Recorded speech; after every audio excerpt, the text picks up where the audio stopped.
Nous avons connu toute la journée d'hier, et particulièrement hier soir dans cette salle, sur la question de la caducité ou non des institutions en place.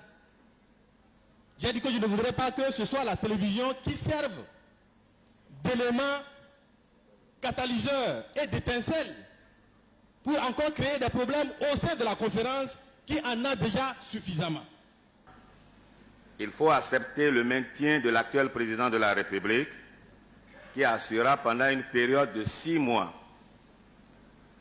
les fonctions de chef de l'État. Il faut accepter la suspension de la loi fondamentale du 26 août 1977 et par voie de conséquence la dissolution de l'Assemblée nationale révolutionnaire et la démission du CED.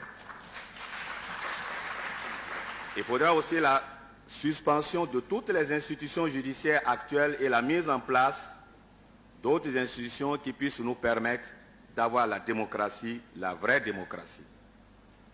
En ce qui concerne la nomination par le président de la République d'un Premier ministre, si cela est retenu par la conférence, il ne faudrait pas qu'il soit un membre du PRPD et non de ces organisations de masse. Il faut, dans la mesure du possible, qu'une liste soit dégagée par la conférence. Dans tous les cas, ce dernier doit être un vrai patriote dont les compétences, la moralité et l'autorité seront reconnues par tout le monde parce qu'il s'agit d'un redressement économique, social, politique et culturel. Ce gouvernement sera chargé d'abord de la liquidation des affaires courantes et de l'application du programme d'ajustement structurel modifié comme l'a souhaité M. Bertin Bornand. L'élaboration de la nouvelle constitution et l'organisation du vote de cette constitution par voie référendaire avec un code électoral devant être élaboré et accepté par tous les Béninois afin d'éviter les troubles politiques que le pays a souvent connus. Si une nouvelle constitution doit être élaborée, il est tout à fait normal que nous sachions ce que nous allons mettre là-dedans. Si l'on se rappelle que c'est à la suite de cette option marxiste-léniniste que le nom du Dahomey a été remplacé par celui du Bénin, je dis que nous devons revenir, en fait, du moins, que la Constitution doit statuer pour savoir, pour décider s'il faut revenir sur le nom Dahomey ou maintenir le nom Bénin. Ensuite, enlever le mot populaire que certains ont déjà annoncé ici. Et puis le drapeau, c'est à la suite de cette proclamation que nous avons le drapeau vert que nous avons devant nous, avec une étoile là-dedans.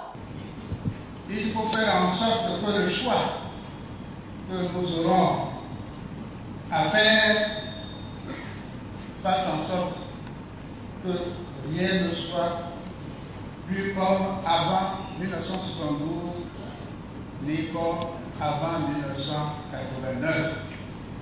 On dit, est-ce que c'est un coup d'état civil ou c'est quoi? Si c'est un coup d'état civil, toutes les décisions qui seront prises ne nous engagent pas. Nous n'avons pas dit que nous allons faire un contre-coup d'état.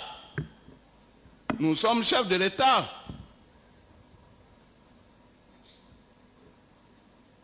Nous n'avions pas besoin de le faire. Pour qu'il y ait démocratie, pour qu'il y ait un état de droit, il ne suffit pas que des droits ou des libertés soient prévus dans les textes. Il faut encore que les bénéficiaires de ces droits aient le courage de les exercer effectivement, de les prendre, sans attendre qu'on veuille bien les leur octroyer. Je pense qu'il appartient au peuple souverain de décider si oui ou non c'est la liquidation effective de l'ancienne politique à travers les hommes, les structures et l'idéologie qu'il apporte, si oui ou non c'est cette liquidation complète que le peuple demande ou pas. Mon Dieu pardonne, ce sont les pécheurs. Ils ne savent pas ce qu'ils disent. Nous avons dit, nous ne pouvons pas nous prononcer le mot de démission. Vous pouvez nous destituer. Mais nous ne pouvons pas dire que nous démissionnons parce que c'est grave. Les problèmes d'État, les problèmes de l'unité nationale, les problèmes de la paix sociale, de la cohésion nationale, ce ne sont pas des problèmes des philosophes.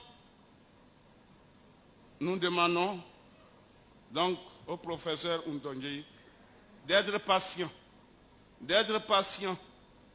et de ne pas dire nous voulons la démocratie, mais de ne pas dire pourquoi on nous fait perdre le temps.